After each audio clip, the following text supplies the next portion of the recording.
Bismillahirrahmanirrahim. Assalamualaikum warahmatullahi wabarakatuh. Perkenalkan, nama saya Zuki Salma Kurnia dari program studi PIAUD semester 3 Sekolah Tinggi Agama Islam Miftahul Ula Nganjuk. Baik, di sini saya akan mempresentasikan makalah tafsir Tarbawi yang diampu oleh beliau yang terhormat Ibu dosen Siti Mahmuda MA dengan tema ayat tentang tujuan pendidikan. Berkaitan dengan tujuan pendidikan, materi pendidikan dan metode pendidikan, pendidikan adalah bagian dari kebutuhan asasi yang harus didapatkan setiap individu. Secara kodrati, manusia telah dibekali dengan potensi yang siap untuk dikembangkan. Potensi-potensi inilah yang harus dikembangkan melalui proses pendidikan. Pendapat Abdurrahman Al-Bani yang dikutip oleh Abdurrahman An-Nahlawi tentang pendidikan yakni at-tarbiyah terdiri atas 4 unsur. Yang pertama, menjaga dan memelihara fitrah anak menjelang baligh. Yang kedua, mengembangkan seluruh potensi dan kesiapan yang bermacam-macam. Yang ketiga, mengarahkan seluruh fitrah dan potensi menuju kepada kebaikan dan kesempurnaan yang layak baginya. Yang keempat, proses itu dilaksanakan secara bertahap.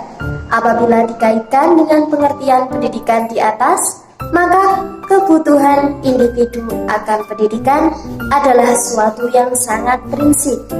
Ini dapat dilihat dari hakikat manusia itu sebagai makhluk sosial yang tidak mampu hidup sendiri tanpa melakukan ketergantungan kepada orang lain ataupun masyarakat. Demikian halnya dengan tujuan pendidikan pada dasarnya untuk melahirkan individu yang mempunyai pola hidup yang baik, mampu mengembangkan semua potensi yang dimiliki, dan pada gilirannya dapat menjalankan prinsip hidup yang ideal. Untuk menginterpretasikan tujuan pendidikan Islam menurut konsep Al-Quran, para ahli pendidikan cenderung berhenti pada tujuan-tujuan yang lebih khusus, yang dapat tercapai secara terpisah dalam suatu bidang tertentu. Para ahli harus mampu menyusun tujuan pendidikan secara sistematis untuk mengantarkan manusia kepada tujuan yang utuh atau terpadu, yaitu membentuk manusia yang beriman dan bertakwa. Dalam pendidikan barat, seseorang mempertahankan konsep-konsep pendidikan ke arah tujuan umum pendidikan. Pendidikan untuk hidup, untuk mampu menyesuaikan diri, untuk efisiensi sosial dan bentuk kewarganegaraan yang demokratis adalah hanya contoh-contoh tujuan pendidikan umum barat. Pada bagian B, kajian ayat mengenai tujuan pendidikan.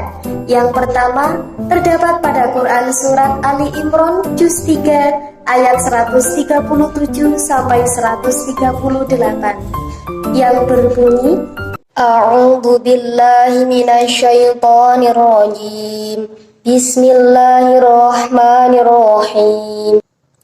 Qad khalat min qablikum sunanu fasiru fil ardi fanduru kaifa kana aqibatul mukadzibin. Hada bayanun linnasi wa hudaw wa mau'izatul lil muttaqin. Shadaqallahul adzim. Terjemahannya yakni, sungguh telah berlalu sebelum kamu sunnah-sunnah Allah.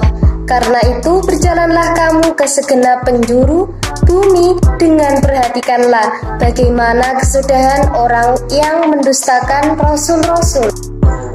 Inilah Al-Quran, suatu keterangan yang jelas untuk semua manusia dan menjadi petunjuk serta pelajaran bagi orang-orang yang bertakwa. Dan janganlah kamu merasa lemah, dan jangan pula bersedih hati, sebab kamu paling tinggi derajatnya jika kamu orang yang beriman. Aspek pendidikan pada Quran Surat Ali Imran ini, jika dimaknai dalam konteks pendidikan, berarti pendidikan bertujuan untuk memantapkan kepribadian seseorang, meneguhkan hatinya sehingga tidak mudah goyah dan terombang-ambing. Pendidikan juga bertujuan agar manusia dapat memahami dan berfokus pada hal-hal yang esensial dan substantif, tidak tertipu pada hal-hal yang sifatnya semu dan pencitraan semata, sebab pendidikan adalah pembentukan kepribadian menjadi pribadi yang utama.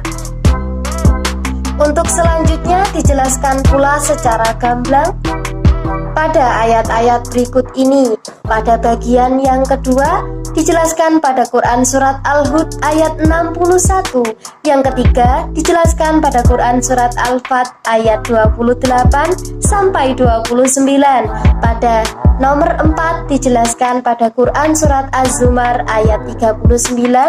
Pada nomor kelima dijelaskan pada Quran Surat Al-Hajj ayat 41. Dan yang keenam dijelaskan pada Quran Surat Az-Zariyat ayat 56. Mungkin itu saja yang dapat saya sampaikan. Apabila ada kurang lebihnya, saya mohon maaf yang sebesar-besarnya. Semoga dapat bermanfaat. Wa'alaikum minkum. Wassalamualaikum warahmatullahi wabarakatuh.